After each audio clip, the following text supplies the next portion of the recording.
দুনিয়ার সমস্ত পয়গম্বর অত্যাচারিত হলেন। শুধু তাই নয়, বিশ্ব নবী আখেরি জামানার পয়গম্বর নবী মুহাম্মদ রাসূলুল্লাহ সাল্লাল্লাহু আলাইহি ওয়াসাল্লাম জাতির কাছে আসলেন। তিনি এসে বললেন, ইয়া আইয়ুহান নাস কুলু লা ইলাহা ইল্লাল্লাহ। প্রথম দাওয়া শুনছেন কথা? রাসূলুল্লাহ বলছেন, ও জাতি, আমার রাসূল তো মক্কার রাসূল না শুধু, মদিনার রাসূল না শুধু, আরবি ভাষা ভাষীদের রাসূল না শুধু, আমার নবী কি নবী? চিল্লায় বলেন। তাই তিনি বলেছেন, ও বিশ্বের মানবতা, বিশ্বের মানব গোষ্ঠী, যদি মুক্তি পেতে চাও, নাজাত পেতে চাও, উচ্চারণ করো, বিশ্বাস করো, আমল করো, বলো লা ইলাহা ইল্লাল্লাহ। জোরে পড়েন, লা ইলাহা ইল্লাল্লাহ, লা ইলাহা ইল্লাল্লাহু মুহাম্মাদুর রাসূলুল্লাহ। আবু জাহেল বুঝছিল কলেমার অর্থ? কথা বলেন না কেন? আবু জাহেল বুঝছিল? উতবা, সাইবা, মুগিরার গোষ্ঠীরা বুঝছিল? বুঝেছে। তারপরে তারা চিন্তা করলো যে সর্বনাশ তো করছে, লা ইলাহা, কোন ইলাহ নাই, আইনদাতা নাই, বিধানদাতা নাই, তাহলে আমরা কি ঘরে বসে বসে কি করব? উনি নতুন একজন ইলাহ নিয়ে আসছে, আল্লাহ ছাড়া কোন ইলাহ নাই, তাহলে আমাদের কাজটা কি? প্রথমে তারা চেষ্টা করলো যে একটু দেখি নরম নরম ভাবে হয় নাকি। চলে গেল আবু তালেবের কাছে, আসে না দিছে, বললো, আবু তালেব, তুমি তো কুরাইশদের নেতা, তোমার ভাইয়ের ছেলে কয়টায় কি? কি আশ্চর্যজনক কথা! লা ইলাহা ইল্লাল্লাহ, আল্লাহ ছাড়া কোনো ইলাহ নাই, তা আমরা করব কি? তোমার ভাতিজাকে বুঝাও লা ইলাহা ইল্লাল্লাহর দাওয়াত বন্ধ করে দিক, এর বিনিময়ে টাকা লাগে টাকা দেব, সোনা লাগে সোনা দেব, যত সুন্দরী মেয়ে চায় তাও দেব, নেতৃত্ব চায় তাও দেব, তবু যেন কালেমার দাওয়াত না দেয়। আসিনে কা হাদিসে আছে কিনা? নবীজি যখন বাড়ি ফিরলেন, চাচা আবু তালেব নিজের কলিজার টুকরা সন্তান হযরত জাফর আলীর চাইতে তিনি ভালোবাসতেন কলিজার মতো করে মুহাম্মদ সাল্লাল্লাহু আলাইহি সাল্লামকে। বলছে, বাবা, এমন কথা কেন বলো যাতে লোকেরা খেপে যায়?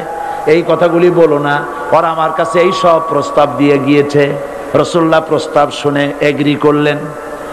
জি, আমার নবী বলেন, ও আমার চাচা আবু তালেব, প্রস্তাবকারীদেরকে শুনিয়ে দিন। হুজুরের সাথে তখন অনেক লোকজন নাকি? অনেক অস্ত্রপাতি? কিচ্ছু নাই, আল্লাহর শক্তি ছাড়া কিছুই না। আমার নবী বলেন, ও আমার চাচা আবু তালেব, প্রস্তাবকারীদেরকে শুনিয়ে দেন, যেটা দেওয়া সম্ভব সেটা তো দূরের কথা, যেটা দেওয়া সম্ভব নয় তাও যদি তারা দিতে পারে আমারে, যেমন আকাশের সূর্যটা ধরে এনে ওরা যদি আমার ডান হাতে তুলে দেয়, আকাশের পূর্ণিমার চাঁদটা ধরে যদি বাম হাতে আমার তুলে দেয়, এর বিনিময়ে এক মুহূর্তের জন্য তাওহীদের দাওয়াত আমি বন্ধ করে দেব না। সুবহানাল্লাহ।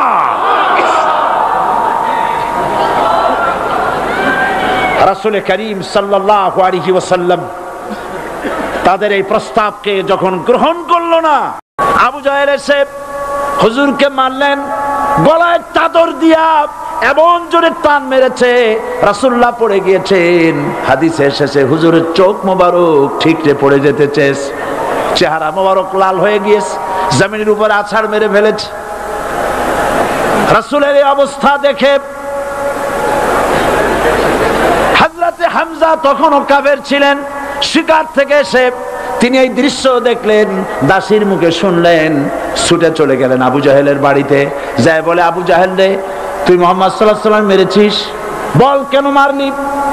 এমন ভালো মানুষ তো জীবনে চোখে দেখি নাই, যিনি কোনো মিথ্যা কথা বলেন না, ভালো ভালো কথা বলেন, এক আল্লাহর গোলামি করার জন্য বলেন।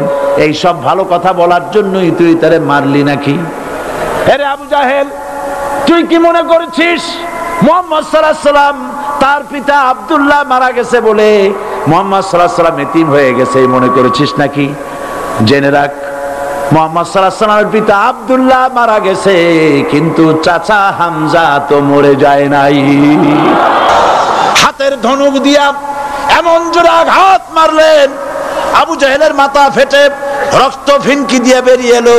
হযরতে হামজা ঘরে ফিরে এসে রাসূল করিম সাল্লাল্লাহু আলাইহি ওয়াসাল্লামের মস্তক মোবারক কোলে উঠায় নিলেন আর বললেন, বাবা তোমাকে মেরেছে বলে আমি আবু জাহেলের মাথাটা ফাটায় দিয়ে আসছি, তুমি খুশি হও। হুজুর বলছেন, চাচা কার মাথা ফাটাইছো এইটা বলে আমারে খুশি করতে পারবা না। হযরতে হামজা বলেন, তুমি কি হলে খুশি হবে? হুজুর বলেন, হামজা চাচা গো, আমি খুশি হব যদি একটিবার চাচা তোমার মুখে শুনতে পাই ঈমানের কালেমা। হযরতে হামজা বলেন, মুহাম্মদ সাল্লাল্লাহু আলাইহি ওয়াসাল্লাম, আমি বুঝতে পেরেছি তুমি কোনো সাধারণ মানুষ নও। সাধারণ মানুষ হলে পরে তুমি প্রতিশোধে বিশ্বাসী হতে, খুশি হতে। প্রতিশোধে বিশ্বাসী হও নাই, তুমি অবশ্যই আল্লাহর নবী, কোনো সন্দেহ আমার নাই। তুমি সাক্ষী থাকো, আমি পড়ে নিলাম লা ইলাহা ইল্লাল্লাহু মুহাম্মাদুর রাসূলুল্লাহ। জোরে পড়ে, লা ইলাহা ইল্লাল্লাহু মুহাম্মাদুর রাসূলুল্লাহ। ঘাবড়াবার কারণ নাই। এর অর্থ এই নাই যে আপনারা কালেমার দাওয়াত দিবেন আর রাষ্ট্রশক্তি আপনারে পিটাইতেই থাকবে, আপনার কোনদিন আপনার সুদিন ফিরে আসবে না। বিষয়টা কি এমন না? আমার আল্লাহর ওয়াদা শুনুন, ওয়ালা তাহিনু ওয়ালা তাহজানু ওয়া আনতুমুল আলাউনা ইন কুনতুম মুমিনিন। মুমিন যদি হও আমি তোমাদেরকে বিজয় দান করব। সুবহানাল্লাহ বলেন। হযরত খাব্বাব রাদিয়াল্লাহু তাআলা আনহুকে দেখে হযরত ওমর একদিন বলছিলেন, খাব্বাব তোমার পিঠে এত গর্ত কেন? এত গর্তওয়ালা পিঠ আর এত চিকুন কোমর আমি তো জীবনেও দেখিনি। হযরত খাব্বাব বলেছেন, ওমর জানো না, ইসলাম কবুল করার অপরাধে, কালেমা পড়ার অপরাধে কাফির বেঈমানেরা আমাকে মারধর করেছে। যখন আমি তাদের মারে কালেমা ছাড়ি নাই, তখন আগুন জ্বালায়া আগুনের আংটার উপরে, আংটা আগুনের উপরে আমাকে চিৎ করে শোয়ায়া আমি যেন নড়াচড়া করতে না পারি, সেজন্য আমার বুকের উপরে পাথর চাপা দিয়ে রেখেছে। আগুনে গোশত পুড়ে পুড়ে আগুন ভিতরে ঢুকেছে, গায়ের রক্ত আর চর্বি গলে গলে পড়ে আগুনগুলো নিভেছে। ওই পিঠে যে গর্ত হয়েছে আজও পর্যন্ত সেই গর্ত মিটে যায় নাই। হযরত খাব্বাব রাদিয়াল্লাহু তাআলা আনহু বলছেন, বুখারী শরীফে হাদিসে ভাবে এসেছে, ওয়ান খাব্বাব বিন আরিত রাদিয়াল্লাহু তাআলা আনহু আন্নাহু ক্বাল শাকাউনা ইলা রাসূলিল্লাহ সাল্লাল্লাহু আলাইহি ওয়াসাল্লাম ওয়া হুয়া মুতাওয়াসসাদুন বুরদাতুন লাহু ফি জিল্লিল কাবা। আমি গেলাম রাসূলুল্লাহর কাছে, যে দেখি হুজুর বাইতুল্লাহ শরীফের ছায়ায় আরাম ফরমাচ্ছেন। আমি কাছে গিয়া বললাম, আলা তাস্তানসিরু লানা আলা তাদউ লানা ইয়া রাসূলুল্লাহ। হে রাসূল, আপনি কি আমাদের জন্য দোয়া করবেন না? আপনি কি আমাদের জন্য আল্লাহর কাছে সাহায্য প্রার্থনা করবেন না? মার খেয়ে খেয়ে তো শেষ হয়ে গেলাম। শুনতেছেন আপনারা? আল্লাহর নবী উঠে বসলেন, বললেন, খাব্বাব শোনো, তোমাদের আগে যারা এই পৃথিবীতে এসেছিলেন দ্বীনের দাওয়াত দেওয়ার জন্য, সমকালীন রাষ্ট্র শক্তি তাদেরকে ধরতো, ফায়ুখাজুর রাজুলু ফায়ুহফারু লাহু ফিল আরদ, তার জন্য তারে ধরে নিয়া মাটির মধ্যে গর্ত করত, ফায়ুজআলু ফিহা, এরপরে সেই গর্তের ভিতরে তাকে কোমর পর্যন্ত গেড়ে দিত। সুম্মা ইউতা বিল মানশার, এরপরে করাত আনা হতো, ফায়ুদাউ আলা রাসিহি, এরপরে করাতটা মাথার উপরে রাখা হতো, ফায়ুজআলু নিসফাইন, এরপরে করাত দিয়া চিরে চিরে জীবিত মানুষটাকে দ্বিখণ্ডিত করে ফেলে দিত। মা ইয়াসুদ্দুহু যালিকা আন দীনি, এত কষ্ট দেওয়ার পরেও, এত জুলুম করার পরেও দ্বীনের দায়ীদেরকে এক চুল পরিমাণ আল্লাহর রাস্তা থেকে তারা সরাই দিতে পারে নাই। ওয়াল্লাহি, ও খাব্বাব, আমি আমার আল্লাহর নামে কসম করি। মুসলমান কে কসম করতেছে? আল্লাহ রাসূল। আমি আমার আল্লাহর নামে কসম করি, ওয়াল্লাহি লা ইউতাম্মান্নাল্লাহু হাযাল আমর হাত্তা ইয়াসিরুর রাকিবু মিন সানা ইলা হাযরামাউত। সেদিন বেশি দূরে নয়, ইয়েমেনের রাজধানী সানা থেকে শুরু করে সৌদি আরবের হাযরামাউত পর্যন্ত হাজার হাজার মাইল এই দীর্ঘ পথে যুবতী নারী তার সৌন্দর্যের পশ্চা নিয়া আর ধনাঢ্য ব্যক্তিরা সওদাগরেরা তাদের টাকা পয়সা নিয়া একাকে নিয়ে অথবা দলবদ্ধ ভাবে মানুষেরা যাতায়াত করবে।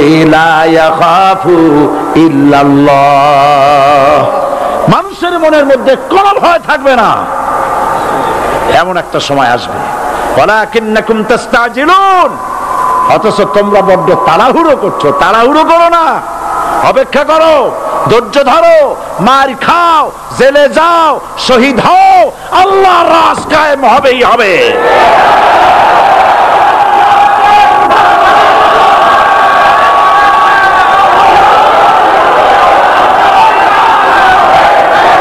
বিল্ডিং থেকে শিক্ষা গ্রহণ করুন, বিল্ডিং, ইমারত, দালান থেকে শিক্ষা গ্রহণ করুন। এই যেটা দালান আছে না পাশে, দেখতে পাচ্ছেন? এই দালান কি দিয়ে তৈরি করা হয়েছে বলেন? ইট।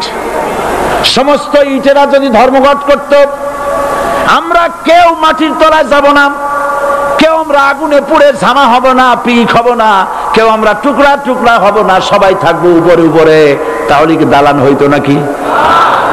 এই বিল্ডিং নির্মাণ করতে গিয়া ইটের যে স্যাক্রিফাইস, হাজার হাজার ইটকে পিক হতে হয়েছে, পুড়ে যেতে হয়েছে, খোয়া হতে হয়েছে, ভেঙে টুকরা টুকরা হয়ে 50 ফিট মাটির নিচে যেতে হয়েছে, তারপরে ইমারত গঠন হয়েছে, সুন্দর দালান তৈরি হয়েছে।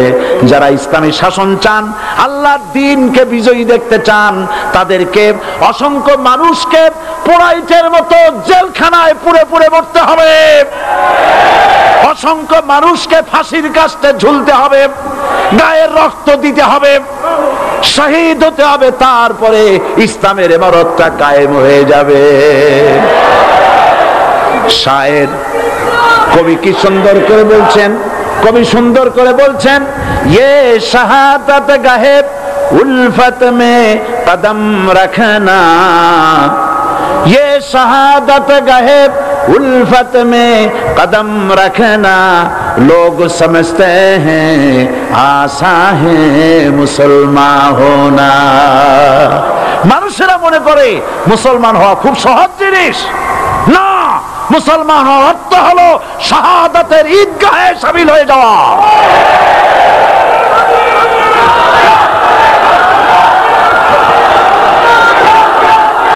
প্রিয় ভাই সব, আল্লাহ রাব্বুল আলামিন পরীক্ষার জন্য আমাদেরকে এই ময়দানে ছেড়ে দিয়েছেন। প্রশ্ন কি হবে আল্লাহ সব বলে দিয়েছেন। প্রশ্ন কি হবে? তোমার যৌবন, এ ব্যাপারে প্রশ্ন করা হবে। কোন পথে ইনকাম করেছো প্রশ্ন করা হবে। কোন পথে খরচ করেছো প্রশ্ন করা হবে। দ্বীনের ইলম যতটুকু হাসিল করেছিলে তার কতটুকু নিজে পালন করেছো, আর দ্বীনের দাওয়াত কতটুকু মানুষের কাছে পৌঁছায়ছো, প্রত্যেকটি ব্যাপারে কিয়ামতে আল্লাহর কাছে জবাব দিতে হবে। এই জন্য কবি বলছেন, আমল সে জিন্দেগি বনতি হ্যায়, ये जन्नत भी व जहन्नम भी, ये खाकी अपनी फितरत है ना नारी ना नूरी। মানুষের জীবন আমল দিয়ে গঠন হয়, আমল দিয়ে জীবন গড়ে, নইলে এই মাটির তৈরি দেহ জান্নাত আর জাহান্নামের কিছু দিয়ে তৈরি হয় নাই। আপনি ইচ্ছে করলে দেহটাকে জাহান্নামের জন্য উপযোগী করতে পারেন, ইচ্ছে করলে এই দেহটাকে জান্নাতের জন্য উপযোগী করতে পারেন। এটি আপনার ইখতিয়ারে আল্লাহ দিয়েছেন, আপনাকে বাধ্য করা হয় নাই যে সেজদা না দিলে ফেরেশতা এসে ঘাড়ের উপরে পিটাবে, সুদ ঘুষ জেনা করলে পরে ঠ্যাং পিটায় ভেঙে দেওয়া হবে না। আপনি বাধ্য নন। আপনি সম্মানিত জীব, আল্লাহ সম্মানিত প্রাণী আল্লাহ পাকের, সেই জন্য মানুষকে বাধ্য করা হয় নাই। অটোনমাস বডি, অটোনমি দেওয়া হয়েছে, আপনাকে স্বাধিকার দেওয়া হয়েছে। চন্দ্র সূর্যের ব্যাপারে স্বাধিকার দেওয়া হয় নাই। রাত এখন 7:35, সূর্যের বাপেরও ক্ষমতা নাই বাংলাদেশে এখন উঁকি মারে, ঠিক কিনা?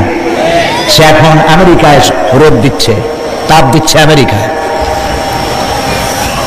ওকে নির্ধারণ করা হয়েছে যেভাবে সেইভাবেই করতে হবে। পানি বলেন, পাহাড় বলেন, পাখি বলেন, চন্দ্র বলেন, গ্রহ বলেন, নক্ষত্র বলেন, সব জিনিস বাই হুক অ্যান্ড ক্রুক আল্লাহর হুকুম মানতে বাধ্য। কোরআনে কারীমে আল্লাহ পাক বলেছেন, আফা গায়রা দীনিল্লাহি ইয়াবগুন ওয়া লাহু আসলামা মান ফিস সামাওয়াতি ওয়াল আরদি তাওয়ান ওয়া কারহা। আল্লাহর দেওয়া জীবন ব্যবস্থা ছেড়ে দিয়ে তোমরা কি অন্য কোনো মতবাদ তালাশ করো? ওয়া লাহু আসলামা মান ফিস সামাওয়াতি ওয়াল আরদ, অথচ আকাশে যা আছে, জমিনে যা আছে, সব আনুগত্যের মস্তক আমার সামনে অবনত করে দিয়েছে। সুবহানাল্লাহ। মানুষকে আল্লাহ পাক ইখতিয়ার দিয়েছেন, ইচ্ছে করলে মাহফিলে আসতে পারেন, ইচ্ছে করলে সিনেমায় ঘুরতে পারবেন, অসুবিধা নেই। অসুবিধার জন্য কিয়ামত, ওখানে হিসাব হবে। এখানে আপনি সূর্য, চন্দ্র, ফেরেশতারও কোনো মাজাল নাই, কোনো ইখতিয়ার নাই আল্লাহর হুকুমের বাইরে কিছু করে। আল্লাহ যা করতে বলেছেন তাই করতে হবে, এর বাইরে এক চুলও নড়তে পারবে না। কিন্তু মানুষেরা করতে পারবে। মানুষ ইচ্ছে করলে নামাজ রোজা ছাড়তে পারে, ইচ্ছে করলে আল্লাহর অমান্য করতে পারে। এইটা তার বিচারের জায়গা না, এটা হলো পরীক্ষার জায়গা। এটা কিসের জায়গা? পরীক্ষার জায়গা। এখানে আপনি কামাই করলে ওখানে কিছু পাবেন, এখানে কামাই না করলে কিছু পাবেন না। আরো সোজা করে বলি, কোন কৃষক, যে কৃষক আষাঢ় মাসে, শ্রাবণ মাসে জমিন চাষ করে না, পৌষ মাসে তার গোলায় ধান আসবে? কথা বোঝেন নাকি বোঝেন না? পৌষ মাসে গোলায় ধান আসবে? কোনো পাগলও বলবে না যে তুমি তো চাষই করো নাই, তুমি জমিনে, তোমার জমিনের ফসল তোমার ঘরে আসবে কেন? কাজেই এই দুনিয়ায় পরীক্ষা দিলে এখানে রেজাল্ট হয়, এখানে গাছ লাগাইলে এখানে ফল দেয়। কিন্তু মানুষের জন্য আল্লাহ পাক যে আমল তৈরি করেছেন, পরীক্ষা নেবেন, সেই পরীক্ষার রেজাল্ট এখানে হবে না। পরীক্ষার রেজাল্ট আউট হবে কোথায়? আখিরাতে। বলেন সবাই, কোথায় হবে? পরীক্ষার রেজাল্ট আউট হবে কোথায়? আখিরাতে। এখানে আপনি যা কামাই করবেন এখানে রিটার্ন দেওয়া হবে না। এখানে যা কামাই করবেন সমস্ত কামাই 700 গুণ বর্ধিত আকারে কিয়ামতে আল্লাহ আপনার হাতে ধরাই দিবেন। আল্লাহর ওয়াদা কখনো মিথ্যা হয়? মিথ্যা হয় রাজনৈতিক দলের নেতারা, এই জাতীয় লোকেরা যারা মঞ্চে আসে। তো দুনিয়ার ময়দানে আপনি যা কামাই করবেন এখানে রেজাল্ট আউট হবে, এখানে আপনি পাবেন ফল, এখানে পাবেন। যা করবেন, এখানে গাছ লাগাবেন, ফল লাগাবেন, এখানে পাবেন। আর আল্লাহর জন্য যেটা করবেন সেটার ফল, সেটার রেজাল্ট কিয়ামতে বাইর হবে। সুবহানাল্লাহ। এখানে পরীক্ষা দিয়ে যদি কেউ ফেল করে, ম্যাট্রিক পরীক্ষা দিয়ে ফেল করেছে, ফাজেল পরীক্ষা দিয়ে ফেল করেছে, আবার পরীক্ষা দিয়ে পাস করার সুযোগ আছে, আবারও ফেল করেছে, আবারও পরীক্ষা দিয়ে পাস করার সুযোগ আছে। 10 বার যদি ফেল করে আরো 10 বার পরীক্ষা দিয়ে পাস করার সুযোগ আছে। কিন্তু কিয়ামতের দিন আল্লাহ রাব্বুল আলামিনের জীবনের পরীক্ষায় কোনো মানুষ যদি আল্লাহর আদালতে ফেল করে বসে একবার, দ্বিতীয়বার পরীক্ষা দেওয়ার আর কোনো সুযোগ নাই। এই পৃথিবীতে যদি কেউ নিম্ন আদালতে মামলায় হেরে যায়, জজ কোর্টে করবে, যদি হেরে যায় হাইকোর্টে করবে, হেরে গেলে আপিল করবে সুপ্রিম কোর্টে, সুপ্রিম কোর্টেও যদি হেরে যায় তাহলে প্রেসিডেন্টের কাছে আপিল করবে। সুযোগ আছে কয়েকবার।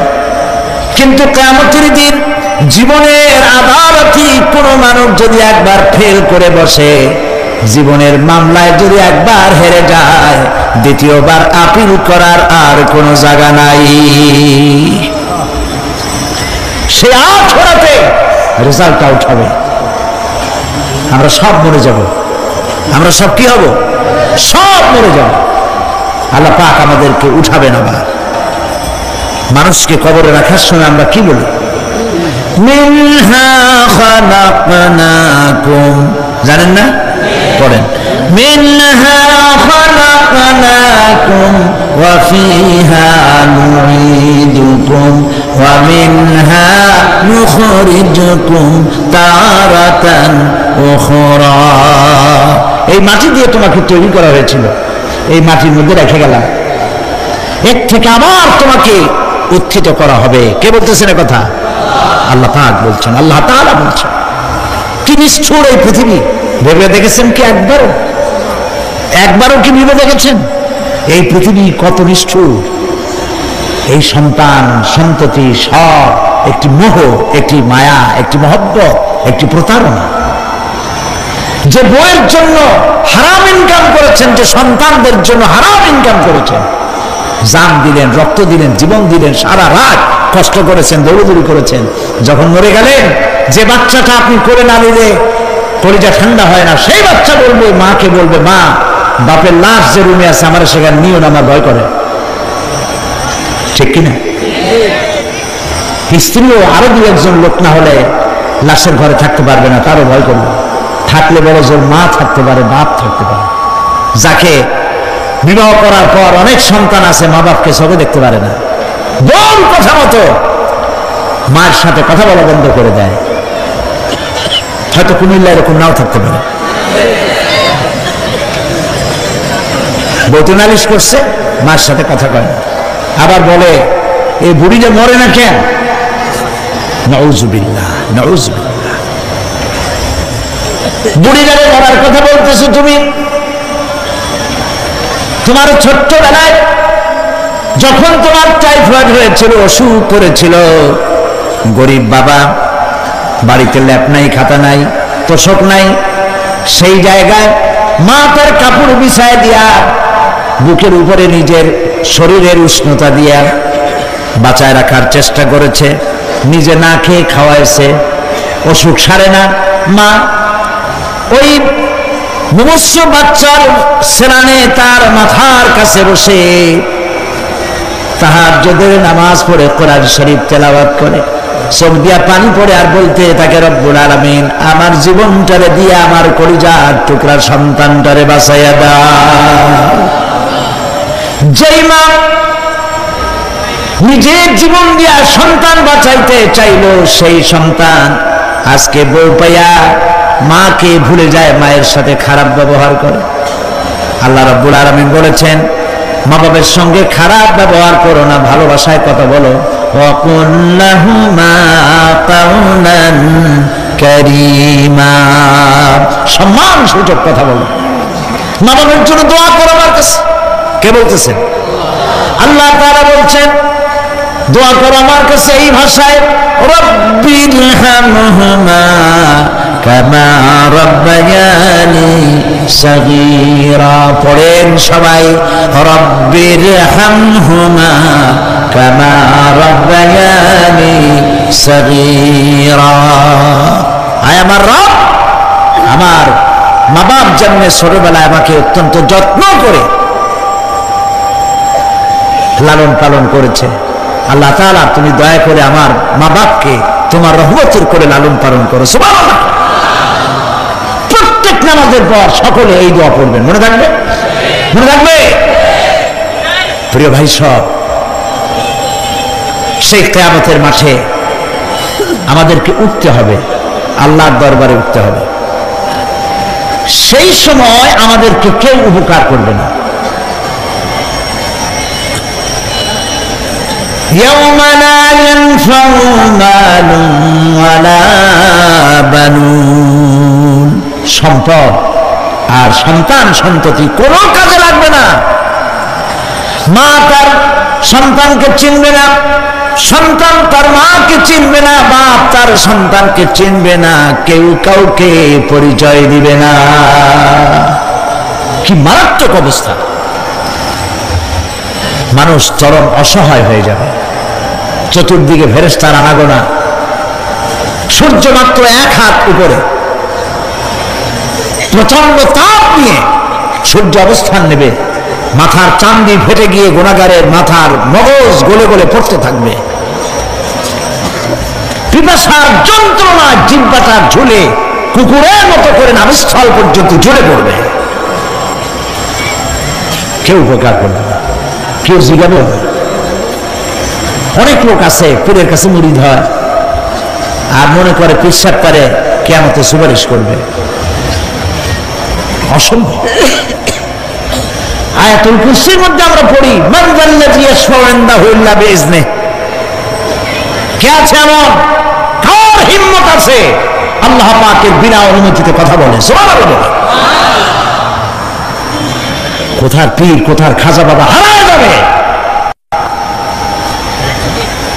ইব্রাহিম আলাইহিস সালামের মতো পয়গম্বর কি মনে করে আল্লাহর খলিল? ইব্রাহিম আলাইহিস সালাম আল্লাহর কি? আল্লাহর খলিল।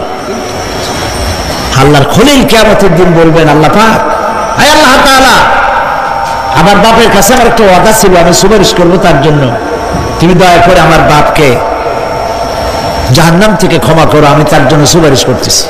আল্লাহ তাআলা বলবেন, ইব্রাহিম তোমার সুপারিশ মঞ্জুর হলো না।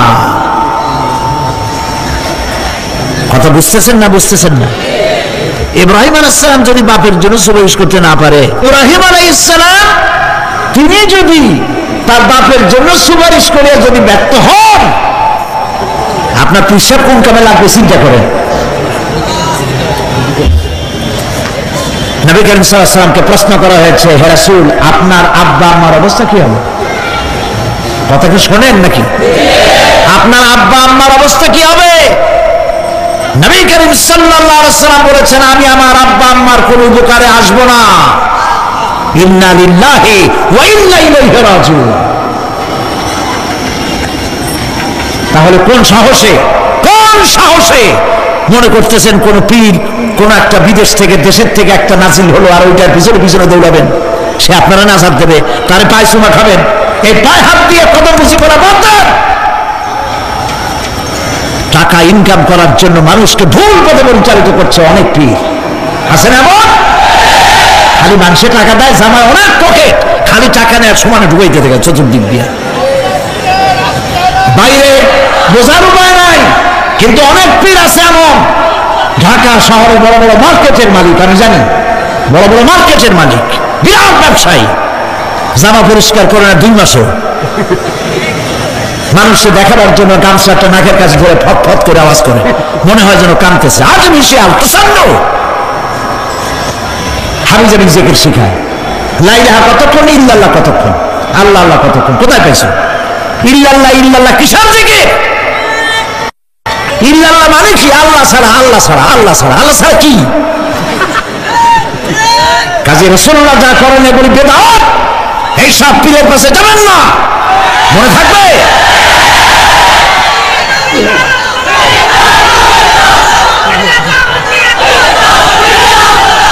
প্রিয় ভাই সব, কিয়ামতের দিন আপনার আমল, একমাত্র আমল আপনাকে বাঁচাইতে পারবে। এই কোরআন শরীফে আল্লাহ পাক বলেছেন, ইয়া আইয়ুহাল্লাযীনা আমানু আবতাগু ইলাইহিল ওয়াসিলা, হে বিশ্বাসীরা ওসিলা করো। ধুরন্ধর এক শ্রেণীর লোকেরা এর অর্থ করেছে পীর ধরে।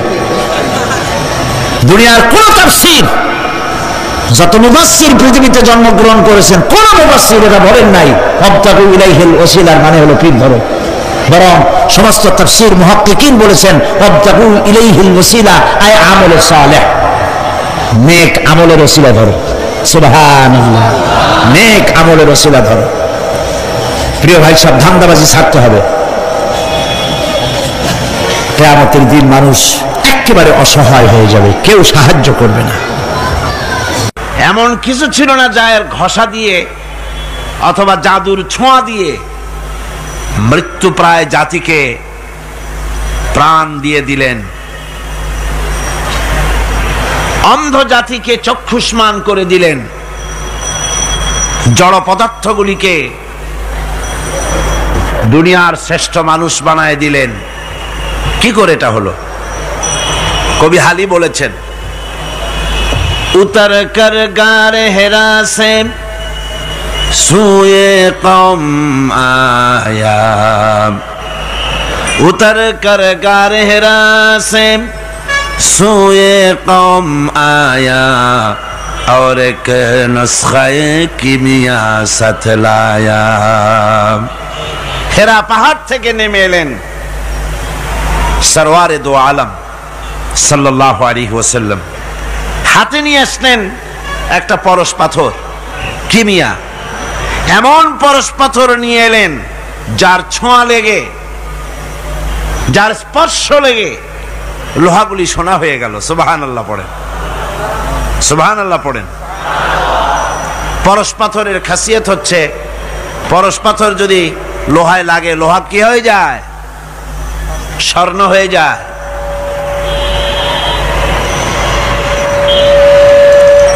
কত বড় জাহিল হলে পরে আল্লাহ নবী হত্যা করতে আসতে পারে।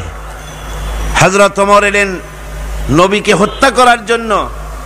সেই হযরতে ওমর এই ওহীর জ্ঞানের সংস্পর্শে আসার সাথে সাথে আল্লাহ পাক তার মর্যাদা এত বাড়ালেন, নবীজি বললেন আমার পরে তো কেউ নবী হবে না, যদি কেউ হতো অবশ্যই ওমর নবী হয়ে যেতেন। সুবহানাল্লাহ বিহামদি। হযরত ওমরকে অধপতনের অতল তলদেশ থেকে মানবতার শীর্ষে, চরিত্রের শীর্ষে কে পৌঁছে দিল? এই ওহীর জ্ঞান এর পেছনে কাজ করেছিল, এ কোরআন কাজ করেছিল। বন্ধুগণ, আজ পৃথিবীর মানুষেরা কলেজে, বিশ্ববিদ্যালয়, মাদ্রাসায় সিলেবাসের অনেক বই পড়ে। সিলেবাসের এত বই পড়ার পর চরিত্র কি হল? মানুষকে কি দিতে পারলো? আপনারা আমাকে বলেন, বর্তমান শিক্ষা ব্যবস্থা, কলেজগুলি, বিশ্ববিদ্যালয়গুলি, পৃথিবীর যে কোনো বিশ্ববিদ্যালয়গুলি পৃথিবীর মানুষকে কি দিল? অধিকাংশ ক্ষেত্রে জনগণকে উপহার দিয়েছে সন্ত্রাস, দিয়েছে হাইজ্যাক, দিয়েছে লুটেরা, দিয়েছে ডাকাত, দিয়েছে জেনাকার, দিয়েছে মদখোর। সব যে তাই হয়েছে তা নয়, কিন্তু বেশিরভাগ ক্ষেত্রে শিক্ষাঙ্গন থেকে এগুলি উৎপাদন হচ্ছে। আর সাহাবায়ে কেরাম রিদওয়ানুল্লাহ তাআলা আলাইহিম আজমাইন, তাদের সিলেবাসে মাত্র কিতাব ছিল 2 খানা। তাদের সিলেবাসে কিতাব ছিল কয়খান? মাত্র 2 খানা কিতাব। এই 2 খানা কিতাবের, সিলেবাসের 2 খানা কিতাব দিয়ে বিশ্বের শ্রেষ্ঠ মানুষে তারা পরিণত হয়েছিলেন। তার একখানা ছিল কিতাবুল্লাহ, আল্লাহর কোরআন, আর একখানা ছিল কি? হাদিস, রাসূলের সুন্নাহ। সিলেবাসের মাত্র 2 খানা কিতাব পড়ার পর এই জাতির চরিত্র কোথা থেকে কোথায় চলে গেল। যারা ছিল চোর ডাকাত, তারা সম্পদের পাহারাদার হলো। যারা ছিল নারীর সতীত্বের জম, তারা নারীর সতীত্বের পাহারাদার হলো। যারা মানুষের রক্ত মাংস নিয়ে খেলা করত, তারা জনগণের রক্ত এবং সম্পদ, ইজ্জতের, নিরাপত্তার মুহাফেজ হয়ে গেল। এই যে বিরাট পরিবর্তন আসলো, এই পরিবর্তন আনয়নের পেছনে সবচাইতে বড় ভূমিকা ছিল কোরআনের। সবচাইতে বড় ভূমিকা কার? আল্লাহ রাব্বুল আলামিন বলেছেন, আলিফ লাম রা, কিতাবুন আনজালনাহু ইলাইকা লিতুখরিজান নাসা মিনাজ যুলুমাতি ইলান নূর। আলিফ লাম রা, কিতাবুন আনজালনাহু ইলাইকা, হে নবী আমি আপনার প্রতি একখানা কিতাব অবতীর্ণ করলাম। এটা এমন একখানা কিতাব যা দিয়ে আপনি লিতুখরিজান নাসা মিনাজ যুলুমাতি ইলান নূর, মানব মণ্ডলীকে অন্ধকার সমূহ থেকে, পঞ্জীভূত জমাট বাঁধা অন্ধকার সমূহ থেকে মানুষগুলিকে আলোর দিকে নিয়ে আসবেন। এই জন্য কোরআন দিলাম। কোরআন এসেছে মানুষকে অন্ধকার থেকে আলোর দিকে টেনে আনার জন্যে। অন্ধকার সমূহ, এর অর্থ হচ্ছে পৃথিবীতে মানুষের তৈরি করা যত মতবাদ আছে সব হলো অন্ধকার, আর আলো হচ্ছে ইসলাম। আলো কি? সবাই বলেন আলো কি? ইসলাম। রাসূল করিম সাল্লাল্লাহু আলাইহি ওয়াসাল্লাম এই কোরআন দিয়েই মৃত্যু প্রায় জাতিটাকে পৃথিবীর শ্রেষ্ঠ জাত বানায় দিলেন। তার মধ্যে যে জিনিসটি তিনি সৃষ্টি করেছিলেন, যার মাধ্যমে জাতির এই উন্নতি হলো, অগ্রগতি হলো, সেটা হলো ঈমান। সে জিনিসটা কি ছিল? আরো জোরে বলেন, সেটা কি ছিল? ঈমান, বিশ্বাস। এই বিশ্বাস, এই ঈমান, এটার মূল্যই সবচেয়ে বেশি। আপনি কতবার সেজদা করলেন, কতবার পূর্ব পশ্চিমে মুখ ঘুরালেন, এটাই কিন্তু মূল কথা নয়। গত দুদিন এ কথাই আপনাদের সামনে আলোচনা করা হয়েছে। আজকে বাকি কথাগুলি বলবো ইনশাআল্লাহ। সবাই বলেন ইনশাআল্লাহ। একটু জোরে সোরে জিকির করেন, লা ইলাহা ইল্লাল্লাহ, লা ইলাহা।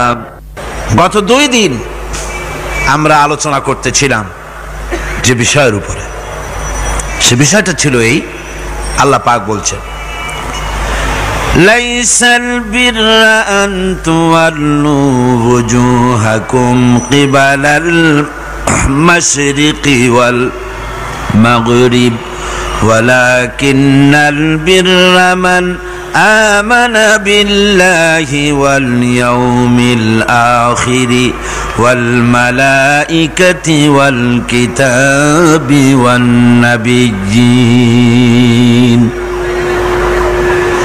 লাইসাল বিররা আন তুওয়াল্লু ওয়ুজুহাকুম, পূর্ব পশ্চিমে মুখ ঘোরানো, তোমাদের চেহারাটা পূর্ব পশ্চিমে ঘোরানো, এটাই প্রকৃতপক্ষের কোনো কল্যাণমূলক কাজ নয়। আসল নেক কাজ হচ্ছে মান আমানা বিল্লাহ, যে ব্যক্তি আল্লাহর প্রতি ঈমান এনেছে। এই ঈমান বিল্লাহর উপরেই আমরা কথা বলতেছিলাম আপনাদের সামনে। প্রথম দিন আলোচনা করেছিলাম ঈমানের পরিচয়। মনে আছে আপনাদের? মনে নাই? প্রথম দিন আলোচনা করেছিলাম ঈমানের পরিচয়। আর গতকাল কি করেছি? ঈমানের গুরুত্ব। গতকাল করেছি ঈমানের গুরুত্ব। আজকের আলোচনা করব ওই একই বিষয়, ঈমান বিল্লাহর উপরে, একই বিষয়ের উপরে। আজকের বিষয় হচ্ছে ঈমানের উপকারিতা, ঈমান বিল্লাহর উপকারিতা। আল্লাহর উপরে ঈমান আনলে পরে উপকারটা কি হয়, এই কথাগুলি আজকে আলোচনা করব ইনশাআল্লাহ। সবাই বলেন ইনশাআল্লাহ। আমা তৌফিকি ইল্লা বিল্লাহ, সুবহানাকা লা ইলমা লানা ইল্লা মা আল্লামতানা। এই পৃথিবীতে মানুষ কোন সময় নিজেকে অনেক বড় মনে করে, আবার কোন সময় নিজেকে অত্যন্ত হীন নীচ মনে করে।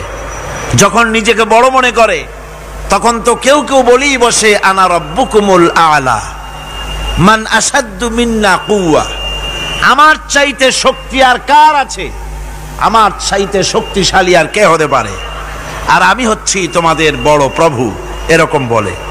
আবার কখনো নিচে নামতে নামতে এত নিচে নামে, গাছ, পাথর, সাপ, সিংহ, বাঘ, শিয়াল, বিড়াল এগুলির সামনে মাথা নত করে। এখন এ মানুষের আসল পজিশনটা কি? মূল পজিশন কি? ঈমান তাকে পজিশন শিখায়। ঈমানের প্রথম উপকারিতা যেটা, সেটা হলো তার মধ্যে আত্মসম্ভ্রম, শখসিয়ত, পার্সোনালিটি সৃষ্টি করে দেয়, আত্মমর্যাদার উন্মেষ ঘটিয়ে দেয়। আল্লাহর প্রতি ঈমান মানুষকে দীনতা থেকে, হীনতা থেকে, নীচতা থেকে উদ্ধার করে মর্যাদার উচ্চ শিখরে আরোহণ করিয়ে দেয়। সে অন্যের নিকটে হাত পাতত, সে গাছের সামনে মাথা নত করত, সে পাথরের সামনে মাথা নত করত, সাপকে ভয় পেত, সাপকে পূজা করত। কিন্তু যখন এই মানুষটি আল্লাহর উপরে ঈমান আনলো, যখন এই মানুষ পড়ল লা ইলাহা ইল্লাল্লাহু মুহাম্মাদুর রাসূলুল্লাহ, জোরে পড়েন না, লা, মাইকটা আমার কানে আওয়াজ আসে না, কি জোরে আওয়াজ হচ্ছে, সেই জন্য আমার অসুবিধা হচ্ছে।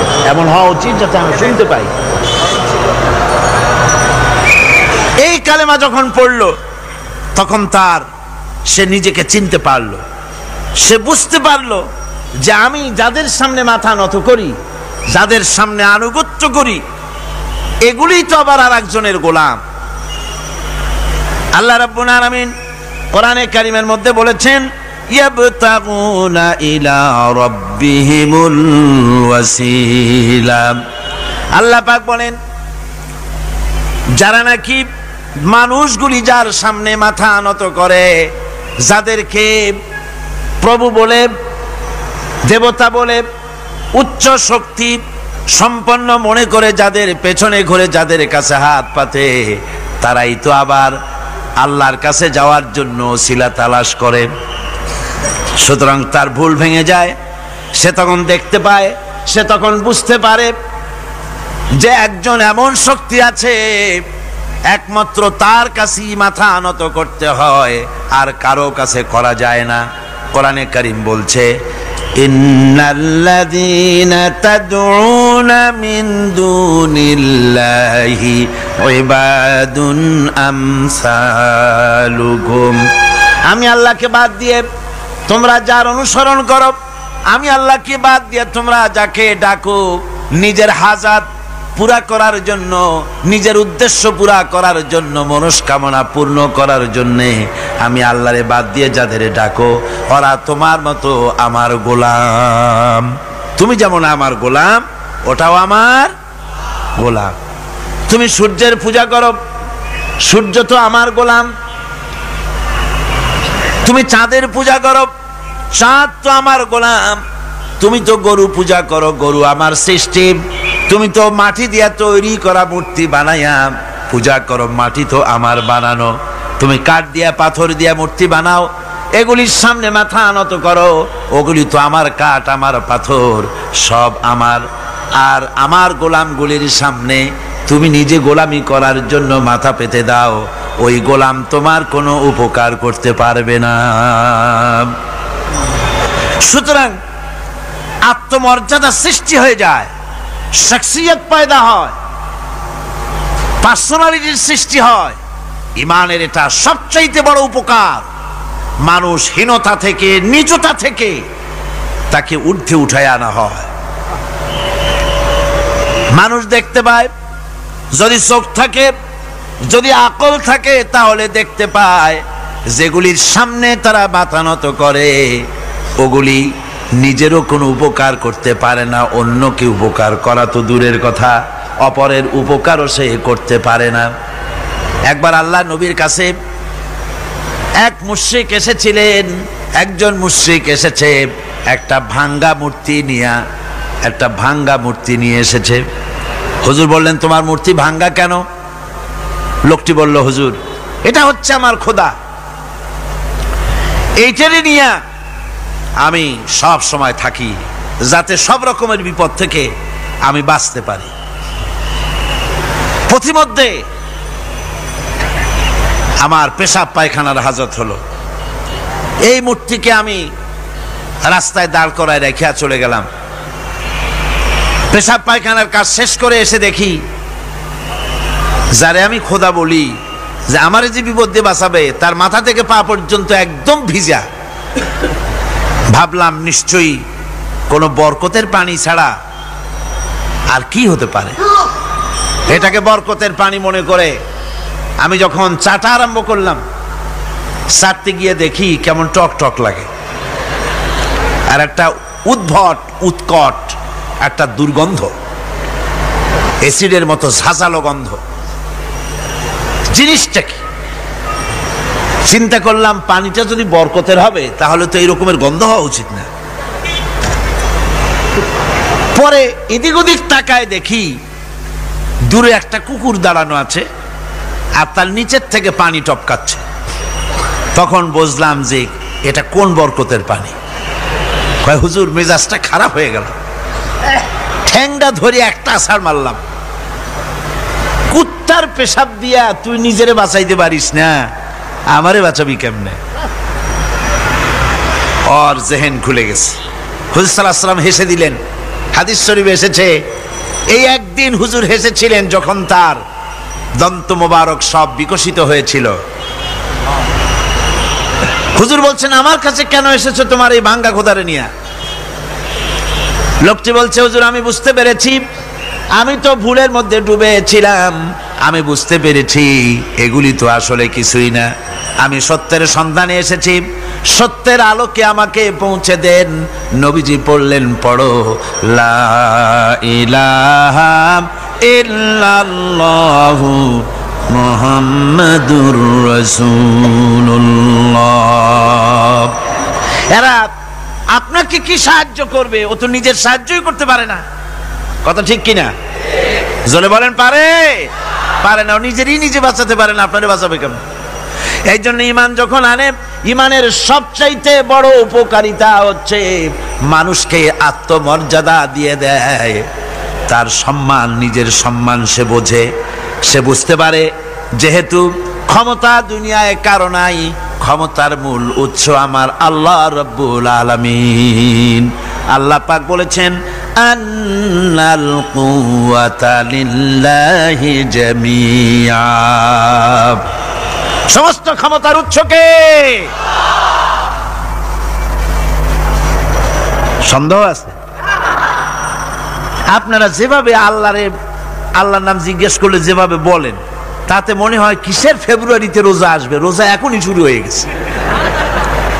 আপনারা ভাতও খান নাই, ইফতারও করেন নাই, সেহরিও কপালে চটে নাই, এমনই দুরবস্থা।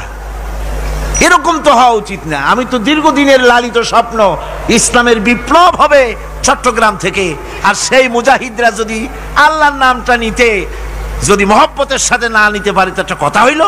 জোরে সরে বলেন সমস্ত ক্ষমতার উৎস কে? হ্যাঁ, এবার না বোঝা গেল যে পারবেন। আল্লাহ পাক হচ্ছেন সমস্ত ক্ষমতার উৎস। এইটা যদি বিশ্বাস করেন তাহলে আপনাকে পরাভূত করতে পারে, পরাজিত করতে পারে এমন ক্ষমতা এই পৃথিবীতে কারো। আল্লাহ রাব্বুল আলামিন বলেছেন ওয়ামা লাকুম মিন দুনিল্লাহি মিন ওয়ালিয়্যিন ওয়ালা নাসীর, তিনি ছাড়া তোমাদের কোনো অভিভাবকও নাই, সাহায্যকারীও নাই। মুমিনের ওলি কে? মুমিনের অভিভাবক কে? সাহায্যকারী কে? আল্লাহ পাক। আমার বন্ধুগণ, সুতরাং পার্সোনালিটি তৈরি হবে ঈমানের সবচাইতে বড় উপকারিতা। প্রথম উপকারিতা হচ্ছে এই মানুষকে ব্যক্তিত্ব সম্পন্ন করে দেয়। সে কাউকে ভয় করে না, সকলে তারই ভয় পায়। কয় সুবহানাল্লাহ। আল্লাহ রাব্বুল আলামিন বলেন ওয়া ইন ইয়ামসাসকাল্লাহু বিদুররিন ফালা কাশিফা লাহু ইল্লা হুয়া ওয়া ইউরিদিকা বিখাইরিন ফালা রাদ্দা লিফাদলি। আল্লাহ পাক বলছেন, আল্লাহ রাব্বুল আলামিন তোমাকে যদি কোনো বিপদ দেন, এই বিপদ থেকে তোমাকে কেউ মুক্ত করতে পারবে না, কেউ বাঁচায় দিতে পারবে না। আল্লাহ যদি তোমার জন্য বিপদ রেখে দিয়া থাকেন, এই বিপদ থেকে বাঁচাবার ক্ষমতা কারো নাই। আর আল্লাহ যদি তোমাকে কোনো কল্যাণ দিতে চান, তাহলে সেই কল্যাণ প্রতিহত করতে পারে, সে কল্যাণের পথে বাধা দিতে পারে। আকাশে জমিনে এমন কেউ নাই। সুবহানাল্লাহ পড়ে। কাজে শক্তি তো সবটাই আল্লাহ রাব্বুল আলামিনের, ক্ষমতা সবটা কার? আল্লাহ সুবহানাহু ওয়া তাআলা। কল্যাণও করেন তিনি, আর অকল্যাণ যদি করেন, সে অকল্যাণ থেকে বাঁচবার উপায় নাই। কল্যাণ যদি করতে চান, ঠেকাবারও কারো উপায় নাই। মুমিন ব্যক্তির আত্মমর্যাদা এভাবে বেড়ে যায় ইমানের কারণে। ইমানের কারণে তার আত্মমর্যাদাটা এত বেড়ে যায় যে সে হক কথা বলতে গিয়া রিজেকের চিন্তা করে না, চাকরির চিন্তা করে না। হক কথাটা যদি বলি, আমি সরকারি চাকরি করি, হক কথা বললে পরে চাকরি থাকবে না। ইমামতি করি, হক কথা বললে পরে চাকরি থাকবে না। এই জাতীয় হীনমন্যতা তার মনের ভিতরে জায়গা পাবে না, যেহেতু কোরআন তার শিখাইছে। কিসের ভয়? রিস্কের চিন্তা করো। রিস্কের চিন্তা করার কোনো দরকার নাই। কোরআন তোমাকে বলে দিয়েছে, ঈমান এনেছো তুমি যার উপরে, ইন্নাল্লাহা হুয়ার রাজ্জাকু যুল কুওয়াতিল মাতিন। নিশ্চিতভাবে আল্লাহই হচ্ছেন মহান রিজেক দাতা। নিরঙ্কুশ ভাবে রিজেকের চাবিকাঠি তারই হাতে। তা আমার রিজেক যদি আল্লাহর হাতে হয়, এটা যদি বিশ্বাস করি, তাহলে মেম্বারের উপরে দাঁড়িয়ে হক কথাটা বলতে ভয় পাই কেন? চাকরি করি, হক কথাটা বলতে পারি না কেন? সরকারের কাছে আমার রিজেক নয়, সেক্রেটারির কাছে, মুতাওয়াল্লির কাছে আমার রিজেক নয়। আমার খাদ্য কার কাছে? আমার রিজেক কার কাছে? এটা হলো সবচেয়ে বড় ভয়। ইমানের দাবি করে ঠিক, ওয়াজ নসিহত করেও ঠিক, মানুষকে উপদেশ দেয়ও ঠিক, কিন্তু মনের মধ্যে ভয় একটু থেকেই যায়। যদি চাকরিটা যায়, তাহলে বিবি বাল বাচ্চা নিয়ে বাঁচবো কেমনে? এটা থাকে মনের ভিতরে এক চিন্তা। একজন টিচার তার ছাত্রদেরকে শিখাইছিলেন যে বিসমিল্লাহর এত ফজিলত, নদীর উপর থেকে বিসমিল্লাহ বলে হাঁটে গেলে তাও হাঁটে যাওয়া যায়, খেওয়ার নৌকা ছাড়াই পানির উপর হাঁটে যাওয়া যায়। একটা ছাত্র এই কথাটা এমন বিশ্বাস করলো, নদীর পাড়ি দিয়ে, তার বাড়ি ছিল নদীর ওপার, প্রতিদিন খেওয়া পার হইয়া মাদ্রাসায় আসতো। বিশ্বাস সে করছে পুরাটাই, আর বিসমিল্লাহ বলে পাও দিয়ে হাঁটিয়া চলে গেল পার হয়ে। এটা কোনো কোরআন নয়, হাদিস নয়, শোনা কথা। তারপরে একদিন তার মা তাকে বলেছে, তোমার হুজুরকে একটু দাওয়াত দাও আমাদের বাড়িতে। হুজুরের দাওয়াত দিছে, মিলাদের দাওয়াত শুনে হুজুর তো খুব খুশি। তারপরে ছাত্রের সঙ্গে রওনা হয়েছে। নদীর ঘাটে এসে দেখে যে নৌকা নাই। আরে বাবা, নৌকা নাই, পার হবো কেমনে? কয় হুজুর কোন কি, নৌকার দরকারটা কি? আপনি না বলছেন বিসমিল্লাহ বলে হেঁটে যাওয়া যায়। আমি তো ওইটা শোনার পর আমি প্রত্যেকদিন তো এই কাম করি আসি, নৌকা টুকু লাগে না। আসেন না আমার সাথে। ছেলে বিসমিল্লাহ বলে হাঁটা আরম্ভ করছে পানির উপর দিয়ে। ওস্তাদ চিন্তা করতেছে, আমি তো শুধু ওয়াজি করছি, আমল তো করি নাই, কি না কি হয় আল্লাহই জানে। পাজামা হাঁটু পর্যন্ত টাইনিয়া তারপরে বিসমিল্লাহ কয়ে পা দিছে, আর এক ছোটে চুবনি খাইয়া ভিতরে চলে গেছে। সুতরাং মুখ দিয়া বললে হবে না, বিশ্বাস করতে হবে, ইয়াকিন রাখতে হবে রিস্কের মালিক আল্লাহ। হক কথা কাউকে ছেড়ে দেব না, এটা বলবোই, তাতে আমার চাকরি থাকুক আর চাকরি যাক। এর নাম হলো আত্মমর্যাদা। এর নাম কি? আত্মমর্যাদা। নইলে আপনি মসজিদের ইমাম, আর দুর্ভাগ্যজনক সত্য, মসজিদের ইমামগুলি অধিকাংশ ক্ষেত্রে এমন সব সেক্রেটারি মুতাওয়াল্লি হয় যারা ইসলামী আদর্শকে বিশ্বাসই করে না। কথাটা ঠিক কিনা? ধর্মনিরপেক্ষতাবাদী, কিন্তু মসজিদের সেক্রেটারি, মাদ্রাসার সেক্রেটারি, ঈদগাহের সেক্রেটারি। কারণ মুসল্লিরা ভাবে ওনার পয়সা বেশি, ওনারই নেতা বানানো উচিত। অথচ কোরআন নিষেধ করেছে এমন কোন লোক মসজিদের মুতাওয়াল্লি সেক্রেটারি হতে পারে না যে ব্যক্তি আল্লাহর পথে পরিচালিত নয়, যে আল্লাহকে মানুষের চাইতে বেশি ভয় না করে, যে ব্যক্তির ভিতরে দ্বীন নাই, ঈমান নাই, ইসলামী আদর্শ নাই, শুধু পয়সার বিনিময় সেক্রেটারি মেম্বার মুতাওয়াল্লি হয়ে বসে আছে, আর ইমাম ভয়ের স্বরে কথা বলে না। আছে না এমন? আছে। হক কথা মাদ্রাসা, মসজিদ, ওয়াজ মাহফিল, চাকরির জায়গা, কোর্টে, কাছারিতে, আদালতে, সর্বত্র মুমিন ব্যক্তি বলতে পারবে তখন যখন ঈমান বিল্লাহ পোক্ত হবে। আল্লাহর প্রতি ঈমানটা যখন পোক্ত হবে, তখন সে বুঝবে এ চাকরি আমার পায়ের গোলাম, এখানে যদি আমার চাকরি না থাকে অন্য জায়গা থেকে রিস্কের ব্যবস্থা আল্লাহ পাক আমাকে করে দিবেন। এটাই হচ্ছে ঈমান বিল্লাহর প্রথম উপকারিতা। পয়লা নম্বরের উপকারিতা, মানুষকে পার্সোনালিটি সৃষ্টি হয়ে যায়, তার মধ্যে শক্তি আসে, ঈমানি মজবুতি আসে, তার মধ্যে শখসিয়ত আসে, তার মধ্যে ব্যক্তিত্ব আসে, আত্মমর্যাদা আসে, আত্মসম্ভ্রম সৃষ্টি হয়। এটা হলো পয়লা নম্বরের উপকার। ঈমান আনার জন্যে, আল্লাহর প্রতি মানুষ ঈমান আনলে পরে 2 নম্বরের যে উপকারটা হয় সেটা হলো মানুষের ভিতর থেকে অহংকার দূর হয়ে যায়, অহংকার থাকে না। যে ব্যক্তি ঈমান বিল্লাহ যার ভিতরে ঢুকে যায়, আল্লাহর ঈমান পরিপূর্ণরূপে এসে যদি যায়, তাহলে তার ভিতরে অহংকার থাকে না। কেন থাকে না? অহংকার থাকে না এই জন্য, যেহেতু মুমিন ব্যক্তি জানে আল্লাহ রাব্বুল আলামিন জানে, আল্লাহ রাব্বুল আলামিনের সামনে বান্দা জানে, কথা বুঝতে পারে, কোরআন পড়ে জানে যে আমি আল্লাহর সামনে সম্পূর্ণ অসহায়। অসহায় যে যার কিচ্ছু নাই, সে কি অহংকার করতে পারে? অর্থ নাই, বিত্ত নাই, কিছু নাই, সে কি অহংকার করে? অহংকার কারা করে? অহংকার করে যাদের অর্থ আছে, বিত্ত আছে, শিক্ষা আছে, বিদ্যা আছে, স্বাস্থ্য আছে, জমি আছে, জমা আছে, বাড়ি আছে, কল আছে, কারখানা আছে, গাড়ি আছে, এরাই না অহংকার করে। কিন্তু ঈমান বিল্লাহ যখন আসি, তখন সে বুঝতে পারে আমার শক্তি কোনো শক্তি নয়, ওয়া হুয়াল কাহিরু ফাওকা ইবাদি। সমস্ত আল্লাহ রাব্বুল আলামিন বলছেন সমস্ত বান্দার উপরে কর্তৃত্ব হচ্ছে আল্লাহ পাকের। আল্লাহর কর্তৃত্ব থেকে বেরিয়ে আসার ক্ষমতা কারো নাই। সবচাইতে শ্রেষ্ঠ শক্তি কার? আল্লাহ পাক।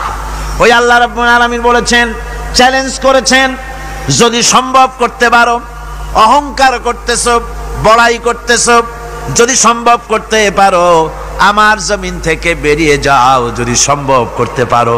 অহংকার তো খুব করো, বাস করো আমার জমিনের উপরে, খাও আমার ফসল, জীবন আমি দিলাম, চক্ষু আমি দিলাম, আমার চোখ দিয়ে দেখো, আমার দেওয়া কান দিয়ে শোনো, আমার দেওয়া বিবেক দিয়ে চিন্তা করো, সব তো আমি দিয়েছি, তারপরেও যদি অহংকার করো।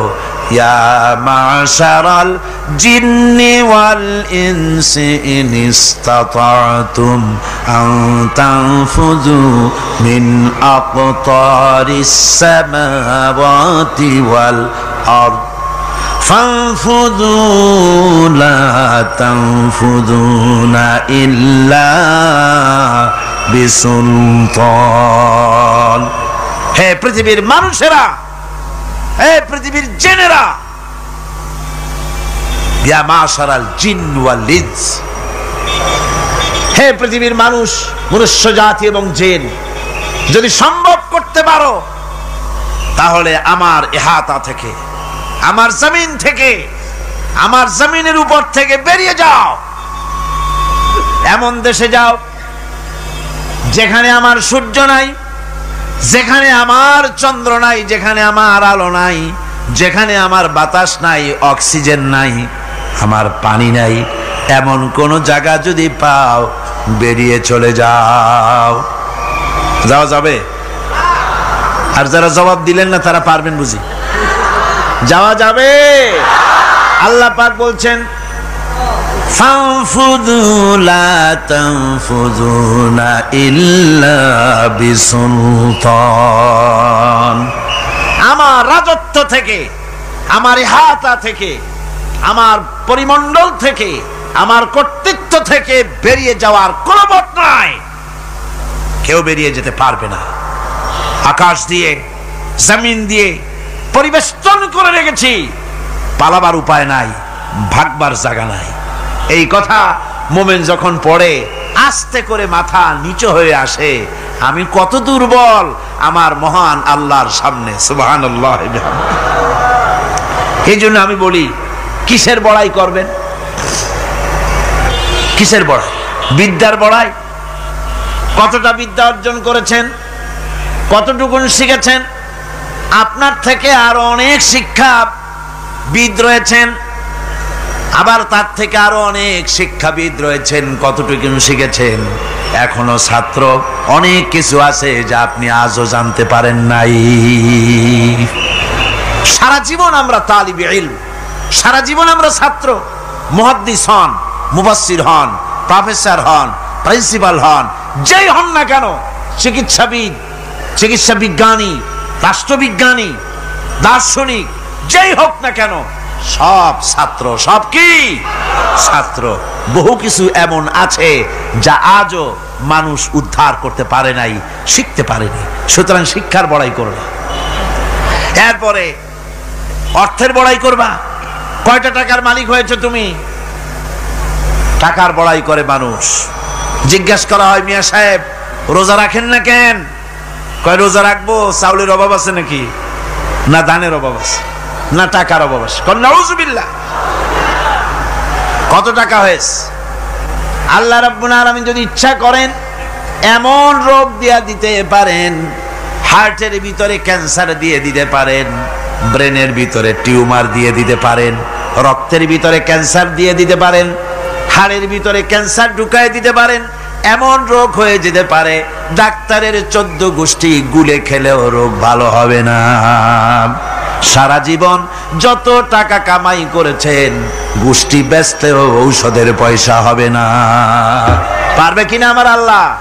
জোরে বলেন, পারবেন কিনা? পারবেন। প্রচন্ড ক্ষমতা। কাজী বান্দা যখন এগুলি পড়ে মাথাটা নিচু হয়ে আসে যে ক্ষমতা তো তার, বড়াই করার কোনো উপায় নাই। আমরা কিতাবের মধ্যে পড়েছিলাম, সেই আল মুস্তাতরফ একটা কিতাব ছিল, আলেমে পড়ানো হতো। মৌলানা শামসুদ্দিন সাহেব পড়েছেন নিশ্চয়ই? জি, ওলামারা পড়েছে। সেই কিতাবে আলেম ক্লাসে পড়ানো হতো তখন আমাদেরকে একটা আরবি সাহিত্য। ওই আরবি সাহিত্যের ভিতরে পড়েছিলাম, সেখানে এক জমিদার বিবাহ করেছে, তারপরে তার নবপরিণীতা স্ত্রীকে নিয়ে খেতে বসেছে। এমন সময় এক ভিক্ষুক এসেছে। জমিদার রাগ হয়ে দরজার কাছে দিয়ে বেচারাকে ধমক দিয়ে বের করে দিয়েছে, ভিক্ষা নেওয়ার আর তুমি সময় পাও না, আমি বিয়ে করেছি, নতুন বউ নিয়ে খাইতে বসছি, বেরো এখান থেকে। গলায় ধাক্কা দিয়া ফালাইয়া তারপরে তাড়াই দিছে। বাস কয়েক বছর পর এই জমিদারের জমিদারি গেল, টাকা গেল, পয়সা গেল, সব শেষ। বউ পুষবে এমন পয়সাও নাই। বউ তার থেকে বিচ্ছিন্ন হয়ে গেল, বউকে তালাক দিয়ে দিল। দীর্ঘদিন পর এই স্ত্রী বিবাহের একটা প্রস্তাব এলো আর এক জমিদারের সাথে। আর এক এলাকার নতুন এক জমিদার হয়েছে, তার সঙ্গে বিবাহের প্রস্তাব এলো। এরপরে সেই বিয়ে হয়ে যাওয়ার পর নতুন জমিদারের সাথে এই স্ত্রী বসে খানা খেতে বসেছে প্রথম দিন। এমন সময় দরজার কাছে এক ভিখারি এসে হাজির। নতুন জমিদার বলছে, বউ আমরা তো খেতে পারবো, আমাদের খাবারের প্লেটটা আজকে প্রথম তোমাকে নিয়ে খেতে বসেছি, এই খাবারের প্লেটটা ধরেই তুমি ভিখারিকে দিয়ে আসো। বউ খাবারের প্লেটটা ভিখারির হাতে দিতে গিয়ে সেন্সলেস হয়ে পড়ে গিয়েছে, বেহুশ হয়ে পড়ে গিয়েছে। নতুন জমিদার অনেকক্ষণ অপেক্ষা করলো, বউ ফেরে না কেন, যায় দেখে বেহুশ, মুসাফির সেখানে দাঁড়ানো। কিছুক্ষণ পর বউয়ের হুশ হলো, জিজ্ঞেস করলো, হয়েছে কি, তুমি এরকম পড়ে গেল কেন? এই মুসাফিরকে দেখে বউ বলতেছে, আল্লাহর কসম, তুমি যখন আমাকে প্লেট ভরা খাবার দিয়ে পাঠাই দিলা ভিক্ষুককে দেওয়ার জন্যে, যারে ভিক্ষা দিতে গেলাম, আল্লাহর কসম করে বলি, এ হচ্ছে আমার সেই প্রথম স্বামী। এবার ওই জমিদার বলতেছে, তুমি যেমন কসম করে বলতেছো এই হলো তোমার প্রথম স্বামী, আমিও আমার আল্লাহর নামে কসম করে বলি, আমিও সেই ভিখারি যেদিন তোমরা খেতে বসেছিলে আর আমি ভিক্ষা নিতে গিয়েছিলাম, আমাকে দরজা থেকে তাড়ায় দিয়েছিলে। সুতরাং বড়াই করো না অর্থের, টাকার বড়াই করো না, অহংকার করো না। স্বাস্থ্যের বড়াই করো না। স্বাস্থ্য ভালো অহংকার করো না। আল্লাহ যদি ইচ্ছে করেন এক রাত্রের মধ্যে মাত্র আধা ঘন্টা 15 মিনিটের ভিতরে কয়েকবার পাতলা দাস্ত দিয়া জনমের মতো শেষ করে দিতে পারেন কিনা?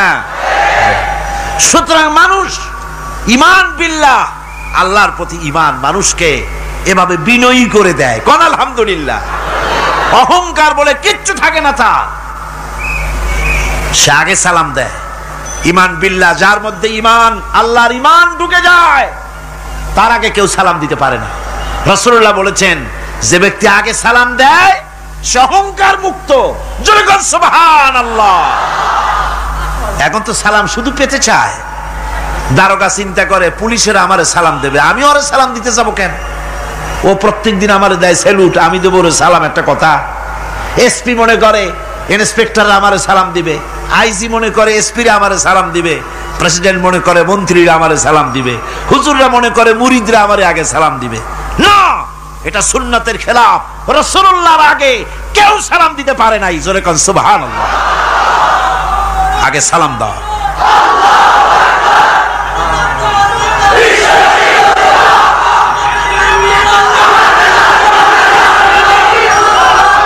এই সালামের প্রচলন মুসলমানদের মধ্যে বেশি বেশি হওয়া উচিত। আপনারা সালামের প্রচলন চালু করে দিবেন, বেশি করে চালু করবেন। বউরে সালাম দিবেন, বউ আপনাকে দেবে। ঘরের মধ্যে ঢুকবেন, ঢুকেই বলবেন আসসালামু আলাইকুম ওয়া রাহমাতুল্লাহি ওয়া বারাকাতুহু। বাইরে থেকে গেছেন, ঘরে ঢুকেই প্রথম সালাম দেন, বউ সালামের জবাব দেবে, বউ আপনাকে দেবে। বাচ্চাদের সালাম দেন, বাচ্চারা আপনাকে দিবে। এরকম সালামের প্রচলন চালু করেন। রাসূলুল্লাহ বলেছেন, মানে একটা গাছের আড়ালে এই সালাম হলো, লোকটা গাছের আড়ালে চলে গেছে, আবার দেখা হয়েছে, আবার সালাম দেন। এখন ওই সালাম কমে গেছে। এখন সালামের পরিবর্তে অনেক কিছু হয়েছে। সালাম দেয়, তার জবাবও দেয় না। যদি বলে কেউ, গরিব মানুষ সালাম দিয়েছে বড় লোক করে, আসসালামু আলাইকুম, ওয়ালাইকুম আসসালাম বলতে চায় না, একটু মাথা নাড়ে। তারপরে জিজ্ঞেস করে, স্যার কেমন আছেন? এই যাচ্ছে, কেটে যাচ্ছে। কি কেটে যাচ্ছে? তোমার কল্লা? আলহামদুলিল্লাহ বলতে পারো না? অধিকাংশ ক্ষেত্রে যদি জিজ্ঞেস করেন কেমন আছেন, এই যাচ্ছে, কেটে যাচ্ছে। আপনার যত অসুখ হোক আগে বলেন আলহামদুলিল্লাহ, তারপরে অসুখের কথা বলেন। আপনার যদি কোনো অসুবিধা থাকে আগে আলহামদুলিল্লাহ কন, তারপরে অসুখের কথা কন। হযরত সুফিয়ান সাউরি রাহমাতুল্লাহ আলাইহি আল্লাহর একজন জবরদস্ত ওলি ছিলেন। একবার তার সামনে এক মুরিদ এসেছে, মাথায় একটা বড় রুমাল খিসা বান্দা। জিজ্ঞেস করলেন, মিয়া তোমার এই মাথাটা এরকম বান্দা কেন? কয় যে হুজুর, মাথার যন্ত্রণায় অস্থির হয়ে গেছি, সেই জন্য মাথাটা বাঁধে রাখছি। এরকম ব্যথা কয়দিন হয়েছে? কয় যে না, সবসময় হয় না, বছরে 2-1 বার হইলেও পারে, না হইলেও পারে। বলে বছরে 2-1 বার মাথা ব্যথা হয়, সেই ব্যথাটা দড়ি দিয়া বান্দা মানুষকে দেখাইলা যে আমার ব্যথা হয়েছে, অসুবিধাটা দেখালে, আর যতদিন ভালো ছিলে ওইটার প্রমাণ স্বরূপ মাথায় কি বান্দা মানুষকে দেখাইছো। সুতরাং শুকরিয়া আদায় করো সব সময়। আলহামদুলিল্লাহ আলা কুল্লি হাল, সব অবস্থায় আমি ভালো আছি, আমার থেকে আরো অনেক খারাপ আছে। সুতরাং সালামের প্রচলন তারাই করে বেশি যারা বিনয়ী হয়। অহংকার যাদের মধ্যে জায়গা পায় না। অহংকার পাবে কি করে? বান্দা কোরআন থেকে জেনেছে, ওয়াল্লাহুল গানিয়্যু ওয়া আনতুমুল ফুকারা। আল্লাহ রাব্বুল আলামিন বলেন, তোমরা হলে সবাই ফকির, তোমরা হলে সব মুকাবিক্কি, আর একমাত্র আল্লাহ রাব্বুল আলামিন বেনিয়াজ। আল্লাহই শুধু বেনিয়াজ, আর সব কি মুকাবিক্কি। কার কাছে? আল্লাহর কাছে। এই জন্য বিনয়ী হতে হবে। যে জমিনটা বাস করি, জমিনটা কার? চিল্লায় কোন কার? লিল্লাহি মা ফিস সামাওয়াতি ওয়া মা ফিল আরদ। আকাশও তার, জমিনও তার। এই কথা যদি জানা থাকে, বিশ্বাস থাকে, তাহলে সেই ব্যক্তি অহংকার করতে পারে না, সে বিনয়ী হয়। ঈমান বিল্লাহ তাকে বিনয়ী বানায় দেয়। আর বিনয়ী মানুষ, নিরহংকার মানুষই আল্লাহর কাছে বেশি পছন্দ। এই ঈমান তার ভিতরে এই কথা জাগ্রত করে দেয়। আমি যদি একটা গাড়ির মালিক হয়ে থাকি, আমি যদি একটা বাড়ির মালিক হয়ে থাকি, আমি যদি স্ত্রী পুত্র সন্তান পেয়ে থাকি, আমি যদি মন্ত্রী হয়ে থাকি, আমি যদি কিছু পেয়ে থাকি, আমার হাতের কামাইয়ের দ্বারা পাই নাই। আল্লাহ শিখাই দিচ্ছেন, ওয়ামা বিকুম বিনি'মাতিন ফামিনাল্লাহ, যত নেয়ামত তোমরা পেয়েছো সব আল্লাহ রাব্বুল আলামিন দিয়েছেন। জোরে বলেন সুবহানাল্লাহ। দাতাকে ভুলে যেও না, আল্লাহর কাছে বিনয়ী হও। সমস্ত নিয়ামত একমাত্র তিনি দিয়েছেন। ঈমান বিল্লাহর দ্বারা মানুষের এই গুণ সৃষ্টি হয়, এই উপকার হয় মানুষের, যে সে বিনয়ী হয়ে যায়। আল্লাহ পাক কোরআনে কারীমের মধ্যে আরো বলেন, ওয়ালা তামশি ফিল আরদি মারহান ইন্নাকা লান তাখরিকাল আরদা ওয়ালান তাবলুগাল জিবালা তুলা। ওয়ালা তামশি ফিল আরদি মারহান, আমার এই জমিনের উপরে অহংকার করে হেঁটো না। আল্লাহ পাক নিষেধ করেছেন, জমিনের উপরে অহংকার করে হেঁটো না। এই জমিনের উপরে অহংকার করে হাঁটতে গিয়া তুমি পদাঘাত করে আমার জমিনটারে ফাটাই দিতে পারবে না, আবার অহংকার করে লাভ দিয়া আমার পাহাড়টার উচ্চতাও ছাড়াই যেতে পারবে না। যখন তুমি পাহাড়ের উচ্চতা ছাড়াতে পারবে না, যখন জমিনটারে লাথি মেরে ফাটাই দিতে পারবে না, তখন আবার অহংকারটা কিসের? কিসের অহংকার? নিজের দিকে তাকাও, তোমারে আমি বানাইছি কি দিয়া? তোমার পেটের মধ্যে কি, তোমার শরীরের মধ্যে কি? মলমূত্র দিয়ে পেটটা ভরা, আর দুনিয়ায় এসেছো এক ফোঁটা নাপাক পানি দিয়ে। যে নাপাক পানি ফোঁটা শরীর থেকে বেরিয়ে গেলে পরে গোসল